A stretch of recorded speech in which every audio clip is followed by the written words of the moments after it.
యుద్ధ భయాల మధ్య భారీగా రెచ్చిపోయిన బంగారం బతుకు అది తగ్గటంతో క్రమంగా బస్టాండ్ అయిపోయేలా ఉందంటున్నారు మార్కెట్ నిపుణులు. ఒక్కసారి దీని రేట్ల వ్యవహారం పరిశీలిస్తే ఈ సంవత్సరం ఇప్పటి వరకు బంగారం ధర 43,091 రూపాయలు పెరిగింది. డిసెంబర్ 31, 2024న 10 గ్రాముల 24 క్యారెట్ల బంగారం ధర 76,162 రూపాయలుగా ఉంది. అక్టోబర్ 31 నాటికి 10 గ్రాములకు 24 క్యారెట్ల బంగారం ధర 1,23,000 వరకు చేరింది. వెండి ధర 59,583 రూపాయలు పెరిగింది. డిసెంబర్ 31, 2024న 1 కిలో వెండి ధర 86,017 రూపాయలుగా ఉంది. ఇప్పుడు ఈ ధర కిలోకు 1,50,000 వరకు ఉంది.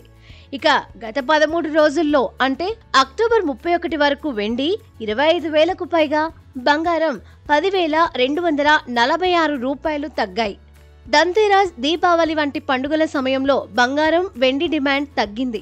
కొనుగోలుదారులు పెట్టుబడులు ఉపసంహరించుకోవడం బంగారం, వెండి ధరలపై ప్రభావం చూపింది.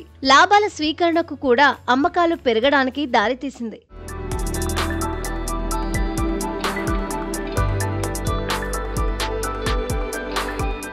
రిలేటివ్ స్ట్రెంగ్త్ ఇండెక్స్ వంటి సాంకేతిక సూచికల ప్రకారం ట్రెండ్ ఫాలోవర్లు, డీలర్లు పెద్ద మొత్తంలో బంగారం, వెండిని విక్రయించడం ద్వారా డబ్బు సంపాదించారు.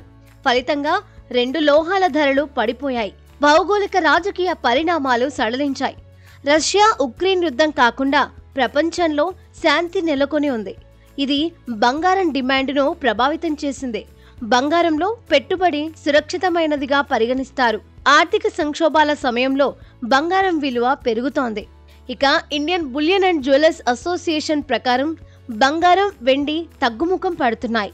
గత నెల అక్టోబర్ 31న 24 క్యారెట్ల బంగారం ధర 1,19,620 రూపాయలు, 22 క్యారెట్ల బంగారం ధర 1,09,570 రూపాయలు, 18 క్యారెట్ల బంగారం ఇప్పుడు 89,710 రూపాయలుగా ఉంది.